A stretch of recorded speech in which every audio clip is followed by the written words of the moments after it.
सीधे रुख कर लेते हैं। ब्यूरो चीफ दीपक शर्मा हमारे साथ जुड़ गए हैं ज्यादा जानकारी के साथ। दीपक, बेहद महत्वपूर्ण बैठक है। एक तरफ तो चुनाव की तारीखों का ऐलान और दूसरी तरफ अब टिकटों पे मंथन का दौर 22 और 23 तारीख को गुरुग्राम में। क्या जानकारी इस चुनाव समिति की बैठक को लेकर? जी बिल्कुल, अगर बात करें हरियाणा विधानसभा की चुनाव की तारीखों के ऐलान के बाद की पहली बैठक होगी जो प्रदेश भाजपा चुनाव समिति की बैठक है। प्रदेश के अंदर 90 विधानसभाओं को लेकर के भारतीय जनता पार्टी जो चुनाव लड़ेगी उसको लेकर के बीजेपी की क्या रणनीति है, किस तरीके से जो 90 विधानसभाओं में जो आवेदन है, पार्टी के जो इच्छुक कार्यकर्ता है, जो पदाधिकारी है, कौन कौन वो लोग हैं जिनको प्राथमिकता दी जाए, उसको लेकर के प्रदेश भाजपा चुनाव समिति की ये पहली बैठक है। इसमें एक तो उम्मीदवारों के नामों को लेकर के जो पैनल है उस पर चर्चा की जाएगी। और इसके अलावा अगर बात की जाए तो पार्टी को आगे किस तरीके से चुनाव लड़ना है, रणनीति क्या रहेगी, कहाँ का कार्यक्रम चलेंगे, किस तरीके के कार्यक्रम चलेंगे, कहाँ रैलियां होनी है आने वाले दिनों में चुनाव से रिलेटेड, क्योंकि भारतीय जनता पार्टी की ही प्रदेश में भी सरकार है और केंद्र में भी सरकार है। तो ऐसे में सरकार की उपलब्धियां लोगों तक कैसे पहुंचाए, इसको लेकर के प्रदेश भाजपा चुनाव समिति की ये बैठक है और उम्मीदवारों के नामों को लेकर के भी चर्चा की जाएगी।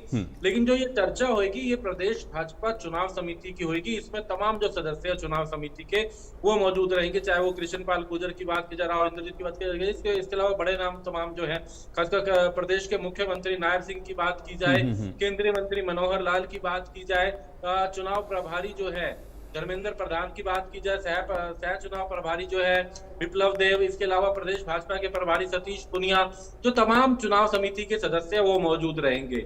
और ये जो सदस्यों से बैठक के बाद जो नाम तय होंगे उनके बाद प्रदेश भाजपा कोर ग्रुप की बैठक होती है। प्रदेश भाजपा कोर ग्रुप जब उन नामों पर चर्चा करता है तो उसके बाद पार्टी हाईकमान को भेजा जाता है। लेकिन ये पहला चरण है। पहले चरण में प्रदेश भाजपा चुनाव समिति है, यानी कि प्रदेश भाजपा के जो नेता है वो अपनी चर्चा करेंगे कि कौन कौन किस विधानसभा में बेहतर हो सकते हैं, जो नाम आए हैं। नहीं, बिल्कुल दीपक, ये बात आपकी एकदम स्पष्ट है। चूंकि चुनाव समिति की हम लोग देख रहे हैं कि बैठक की एक तरीके से शुरुआत हो रही है, चूंकि अभी 2 दिन पहले ही चुनाव की तारीखों का ऐलान हुआ है, तो इसलिए यहां से एक तरीके से मंथन का दौर शुरू होगा। लेकिन इस चुनाव समिति की बैठक में टिकट वितरण पर सिर्फ मंथन है या रणनीति भी तय होगी चुनाव समिति के अंदर कि कैसे और किस स्ट्रेटेजी के साथ? अब चूंकि समय बहुत आपके पास लिमिटेड है, कैसे जाना है, क्या इस पर भी मंथन संभावित है इस बैठक में? देखिए, प्रदेश भाजपा चुनाव समिति की बैठक है तो विधानसभा चुनाव से लेकर के तमाम जो रणनीतियां हैं, जो तमाम मुद्दे हैं उसको लेकर चर्चा होगी। इसमें उम्मीदवारों के जो नाम आए हैं उनको लेकर के भी चर्चा होगी, कौन कौन किस तरीके से प्राथमिकताएं रखी जा सकती हैं, चुनाव लड़ने को लेकर जो इनकी अपनी रणनीति रहने वाली है उसको लेकर के भी चर्चा होगी। तो चुनाव समिति जो है विधानसभा चुनावों को लेकर के जो तमाम मुद्दे हैं उसको लेकर के इस बैठक में चर्चा करने वाली है। यही कारण है कि इस बैठक में हरियाणा के भाजपा के जो चुनाव समिति के जो सदस्य हैं उन सभी को बुलाया गया है। फिर बताना चाहेंगे कि इसमें मंथन किया जाएगा रणनीति को लेकर के भी और उम्मीदवारों के नामों को लेकर के भी। लेकिन जो भी उम्मीदवारों के नामों का पैनल तैयार होगा वो प्रदेश भाजपा चुनाव समिति के बाद प्रदेश भाजपा का जो कोर ग्रुप है उसके पास जाएगा। प्रदेश भाजपा कोर ग्रुप उस पर चर्चा करेगा, फिर पार्टी हाईकमान को भेजा जाएगा। तो ये पहला चरण होगा बैठकों का दौर पर, खासकर जब से विधानसभा के चुनाव का ऐलान हुआ है उसके बाद ये पहली बैठक होगी कि जो प्रदेश भाजपा की बैठक बुलाई गई है, जिसमें प्रदेश भाजपा बिल्कुल। और दीपक, अब ये देखना होगा कि ये जो मंथन का दौर शुरू होगा उससे निकलकर क्या कुछ सामने आता है। दीपक, आप बने रहिए हमारे साथ, अगली बड़ी खबर पर भी आपसे बातचीत को जारी रखेंगे। एक और बड़ी जानकारी है जो कि दर्शकों तक पहुंचाते हैं। तो बड़ी खबर है, दिल्ली से ही कांग्रेस हाईकमान ने भी बैठक बुलाई है और चुनाव की तैयारियों को लेकर के ये मीटिंग कांग्रेस की है। इसमें राष्ट्रीय अध्यक्ष मल्लिकार्जुन खड़गे की अध्यक्षता में ये बैठक है। इसमें प्रभारी, स्क्रीनिंग कमेटी के सदस्य ये सब मौजूद रहेंगे। हरियाणा प्रभारी दीपक बाबरिया इस मीटिंग में शामिल होंगे और शाम 6:30 बजे ये मीटिंग बुलाई गई है।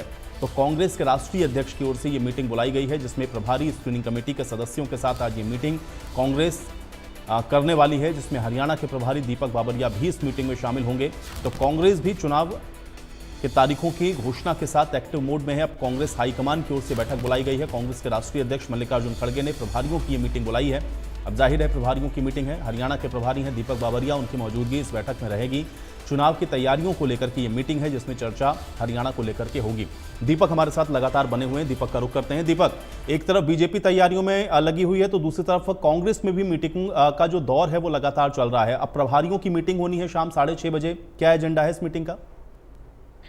जी बिल्कुल, ये कांग्रेस के राष्ट्रीय जो पदाधिकारी हैं, उनके द्वारा ये बैठक बुलाई है। कांग्रेस के राष्ट्रीय जो अध्यक्ष है मल्लिकार्जुन खड़गे, उनके द्वारा ये बैठक बुलाई गई है, जो कि दिल्ली में कांग्रेस मुख्यालय में आज शाम को, हालांकि 6 बजे तमाम पदाधिकारियों को बुलाया गया है, 6:30 बजे ये बैठक शुरू होगी। केसी वेणुगोपाल इस बैठक में रहेंगे, मल्लिकार्जुन खड़गे इस बैठक में रहेंगे, और जो जानकारी आई है कि राहुल गांधी भी इस बैठक में आ रहे हैं। इस बैठक में 4 चुनावी राज्यों को लेकर के बुलाया गया है।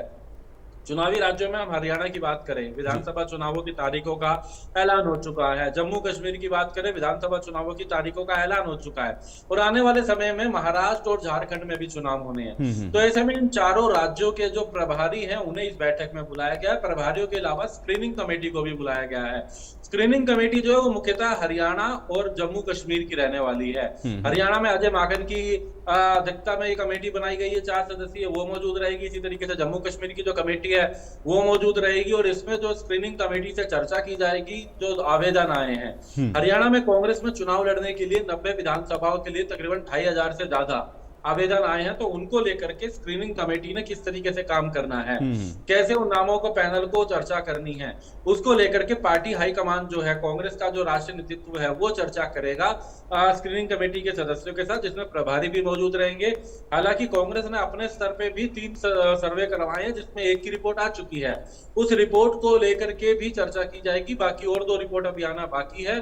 और इसके बाद क्योंकि प्रदेश कांग्रेस की जो स्क्रीनिंग कमेटी है, जो अजय माकन की अध्यक्षता में है, उसने नामों को शॉर्ट लिस्ट करना है, तो उसको लेकर के स्क्रीनिंग कमेटी के साथ ये बैठक जो है कांग्रेस के राष्ट्रीय अध्यक्ष मल्लिकार्जुन खड़गे ने आज बुलाई है।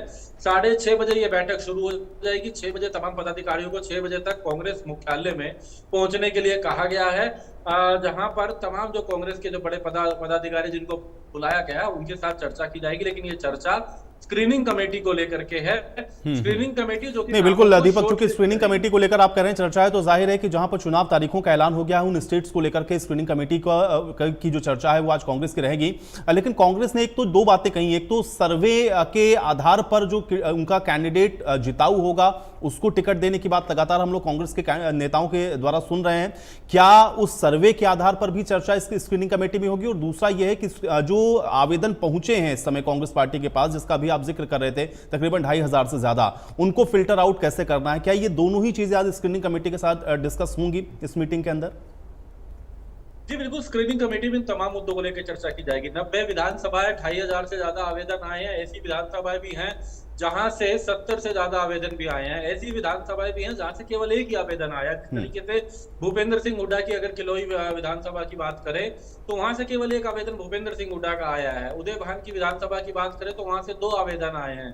इसी तरीके से अलग अलग है, जहां कहीं 50, कहीं 40, कहीं 30, तो कहीं 16 आवेदन आए हैं। कुल मिलाकर ये आवेदनों की संख्या 2500 से ज्यादा की पहुंच गई है, और इन आवेदनों पर चर्चा की जाएगी। स्क्रीनिंग कमेटी को दिशा निर्देश दिए जाएंगे कि किस तरीके से उन्हें इन नामों को शॉर्टलिस्ट रखना है, क्या क्राइटेरिया रखना है। एक जो जानकारी आई है कि जो व्यक्ति 2 बार लगातार चुनाव हार चुका है, यानी कि 2014 और 2019 में जो चुनाव हार गया है कांग्रेस का उम्मीदवार, उसे अब तीसरी बार मौका ना दिया जाए, ये बात कही गई है। अगर तीसरी बार मौका दिया जाए तो उसका कारण देखा जाए कि क्या वो दूसरी और तीसरी बार कितने वोट के अंतराल से पीछे रह गया था। अगर वो अंतराल कम होगा तो शायद पार्टी विचार करेगी, अन्यथा उस पर विचार भी नहीं किया जाएगा। इसी तरीके के जो क्राइटेरिया बनाए गए हैं वो स्क्रीनिंग कमेटी को आज बताए जाएंगे। हरियाणा, जम्मू कश्मीर, इसके साथ साथ महाराष्ट्र और झारखंड, 4 राज्यों को बुलाया गया। उनको पार्टी राष्ट्रीय जो नेतृत्व है वो अपना क्राइटेरिया बताएगा किस स्तर पे है। सर्वे 3 जगहों से कराए जा रहे हैं। एक तो पार्टी के द्वारा निजी एक प्राइवेट एजेंसी से सर्वे करवाया जा रहा है, एक कांग्रेस का एआईसीसी के अपने पर्यवेक्षक तय किए गए हैं, वो अपना सर्वे कर रहे हैं। इसके अलावा एक पार्टी की स्तर पे एक अलग सर्वे करवाया जा रहा है। 3 सर्वे हैं, एक रिपोर्ट आ चुकी है। तो उन सर्वे को लेकर के भी जो शॉर्टलिस्ट होंगे उनसे उनका मिलान बाद में किया जाएगा, उसी आधार पे उम्मीदवार का तय होगा। तो ये आज क्या क्राइटेरिया रहेगा, तो कुल मिलाकर के दीपक ये देखना होगा कि आज की इस मीटिंग से कांग्रेस के लिए भी क्या कुछ निकल करके सामने आता है। फिलहाल के लिए बहुत शुक्रिया हमारे साथ जुड़ने के लिए, इस तमाम बातचीत के लिए। तो लगातार विधानसभा